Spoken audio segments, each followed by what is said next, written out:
Shalom. आज जिस विषय पर आपसे बात करना चाहता हूँ वो विषय है पड़ोसी से प्रेम। यीशु मसीह ने अपनी दूसरी आज्ञा में कहा, जो हमें मरकुस 12 अध्याय 31 पद में लिखता है, वहाँ लिखा हुआ है, और दूसरी यह है कि तू अपने पड़ोसी से अपने समान प्रेम रखना, इससे बड़ी और कोई आज्ञा नहीं। यहाँ प्रभु यीशु मसीह साफ कहते हैं कि तुम अपने पड़ोसी से अपने समान प्रेम रखो। और हम अपने पड़ोसी से अपने समान प्रेम तभी रख सकते हैं जब हम प्रभु यीशु मसीह की पहली आज्ञाओं को पालन करेंगे। पहली आज्ञा क्या है कि तू अपने परमेश्वर से अपने सारे मन, अपने सारे प्राण, अपने सारी बुद्धि और अपने सारे समझ से प्रेम रखना। जब हम पहली आज्ञा को पूरी करेंगे, जब हम परमेश्वर पिता से प्रेम रखेंगे इन चारों बातों के द्वारा, तभी हम अपने पड़ोसी से प्रेम कर पाएंगे। अन्यथा हम अपने पड़ोसी से प्रेम नहीं कर पाएंगे।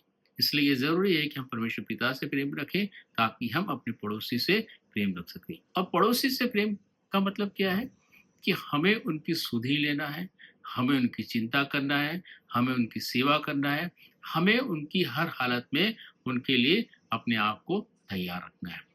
और ये तभी होगा, ये सेवा तभी होगा जब हम इस सेवा को निस्वार्थ भाव से, निष्कपट भाव से करेंगे। अगर इस सेवा में हमारी कोई छुपी हुई बातें हैं, कोई हमारा मोटिव है, तो वो प्रेम नहीं है, तो वो दिखावटी है, बनावटी है। इसलिए जब हम प्रेम करते हैं तो वो प्रेम हमारा, वो सेवा हमारा निष्कपट होना चाहिए, निस्वार्थ होना चाहिए। अब यहाँ दूसरी बात यहाँ इस वचन में कहता है कि अपने समान। पहले बोला प्रेम करना, और दूसरी बात बोल रहा अपने समान।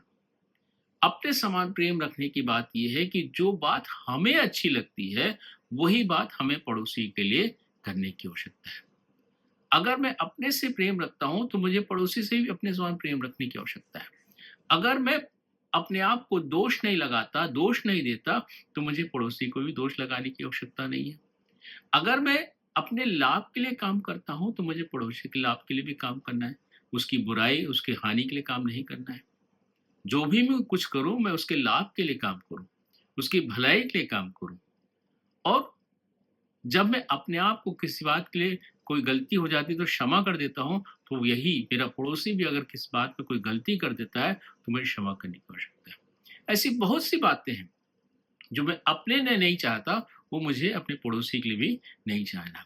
तभी हम कह सकते हैं कि मैं अपने पड़ोसी को अपने समान प्रेम करता हूं। याकूब 2:8 में लिखा हुआ है, तो भी यदि तुम पवित्र शास्त्र के इस वचन के अनुसार कि तू अपने पड़ोसी से अपने समान प्रेम रख, सचमुच उस राज व्यवस्था को पूरी करते हो तो अच्छा करते हो। यहाँ पड़ोसी से प्रेम रखने के लिए राज व्यवस्था कहा गई है। क्यों राज व्यवस्था कहा गया है?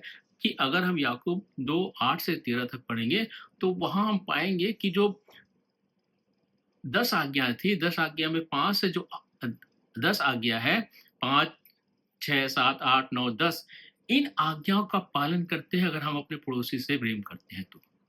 इसलिए इसको राज व्यवस्था कहा गया कि हम इस एक आज्ञा के द्वारा हम उस 10 आज्ञा में से 6 आज्ञा को पूरी करते हैं। इसलिए जरूरी है कि हम पड़ोसी से प्रेम रखें, अपने समान प्रेम रखें। और पहला यूहन्ना 4:7 बोलता है, हे प्रियो, यदि आपस में प्रेम रखें, क्योंकि प्रेम परमेश्वर से है, और जो कोई प्रेम रखता है वह परमेश्वर से जन्मा है, परमेश्वर को जानता है। यदि हम अपने पड़ोसी से, अपने आसपास के लोगों से प्रेम रखते हैं तो बोलता है कि वह परमेश्वर से जन्मा है और परमेश्वर को जानता है। ये बहुत बड़ी क्वालिटी है कि हम अगर अपने पड़ोसी से प्रेम नहीं रखते तो हम परमेश्वर को नहीं जानते और हम परमेश्वर से नहीं जन्मे हैं। इसलिए ज़रूरी है कि हम, जो प्रभु यीशु मसीह ने हमें आज्ञा दी है, उसका आज्ञा का हम पालन करें। और इससे बोलने से नहीं होगा।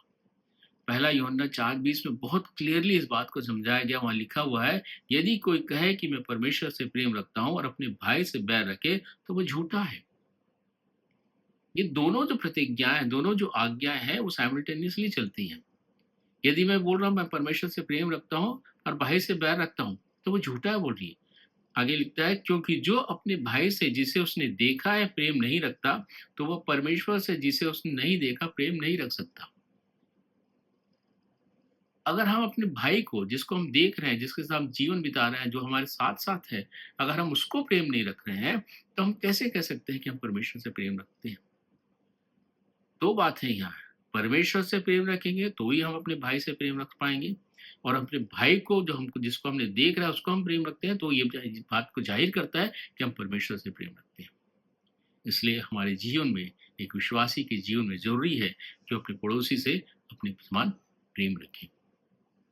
एक और बात लिखी है, जब हम, यहाँ लिखा है कि अपने समान प्रेम रखना, इसका मतलब है कि किसी प्रकार का पक्षपात नहीं होना चाहिए, किसी प्रकार का भेदभाव नहीं होना चाहिए, किसी प्रकार को उसको नीचा दिखाने की कोशिश नहीं करना चाहिए।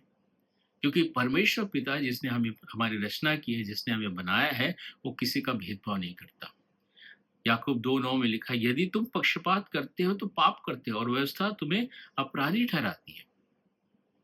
हमारा जो परमेश्वर है वो न्यायी परमेश्वर है। हमारा जो परमेश्वर बिना पक्षपात का परमेश्वर है। मत्ती 5:45 में लिखा है, क्योंकि वह भलों और बुरों दोनों पर सूर्य उदय करता है और धर्मियों और अधर्मियों दोनों पर मेघ बरसाता है। उसके यहाँ कोई पक्षपात नहीं है। तो हम क्यों पक्षपात करते हैं? मैं भी परमेश्वर की रचना हूँ, मेरा पड़ोसी भी परमेश्वर की रचना है, सब लोग परमेश्वर की रचना है। तो हम क्यों पक्षपात करते हैं? हम क्यों किसी को बुरा-भला कहते हैं? हम क्यों किसी के लिए हानि की बात सोचते हैं? हमें परमेश्वर ने कहा है, हमें यीशु मसीह ने आज्ञा दी कि हम अपने पड़ोसी से अपने समान प्रेम रखें। तो हमें अपने समान प्रेम रखने की आवश्यकता है, और हमें पक्षपात नहीं करने की आवश्यकता है। अगर हम पक्षपात कर रहे हैं, अगर हम अपने पड़ोसी से कुछ भी उसको उसके साथ हम भेदभाव कर रहे हैं, तो हम अपराध कर रहे हैं, हम अपराधी ठहर रहे हैं। इसलिए ये ज़रूरी है हमारे लिए कि हम प्रभु यीशु मसीह की दूसरी आज्ञा का पालन करें, जो ये कहता है कि अपने पड़ोसी से अपने समान प्रेम रखो। आज हमें अपने आप को देखने की आवश्यकता है कि हमारा जो पड़ोसी है, उसके साथ हमारा व्यवहार कैसे है?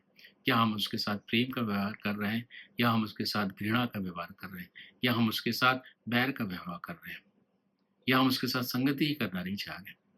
इसलिए बहुत ज़रूरी है कि हम प्रभु यीशु मसीह की उस दूसरी आज्ञा का पालन करें, और अपने पड़ोसी से अपने समान प्रेम, अपने समान उसको इज्जत दें, उसके साथ व्यवहार करें, उसके साथ बातचीत करें, उसकी सुधि लें। और अगर इसमें एक बात और छिपी हुई है, अगर वो परमेश्वर पिता को नहीं जानता, अगर परमेश्वर पिता के उद्धार की योजना को नहीं जानता, तो हमें उस तक इस उद्धार की योजना को पहुँचाना है। क्योंकि जैसा हम नहीं चाहते कि हम नरक जाएँ, वैसा हम उसके लिए भी, हमको अपने आप को तैयार करने की आवश्यकता है, अपने आप को सतर्क करने की आवश्यकता है कि वो व्यक्ति भी नरक में ना जाए। इसलिए हमें उसके पास परमेश्वर को प्रेम को पहुँचाना है, परमेश्वर को उस उद्धार की योजना को पहचाना है, ताकि वो परमेश्वर पिता को जान सके, पहचान सके, उस पर विश्वास कर सके और उद्धार को प्राप्त कर सके। परमेश्वर इन वचनों के द्वारा हम सबों को बताए कि आशीष दे।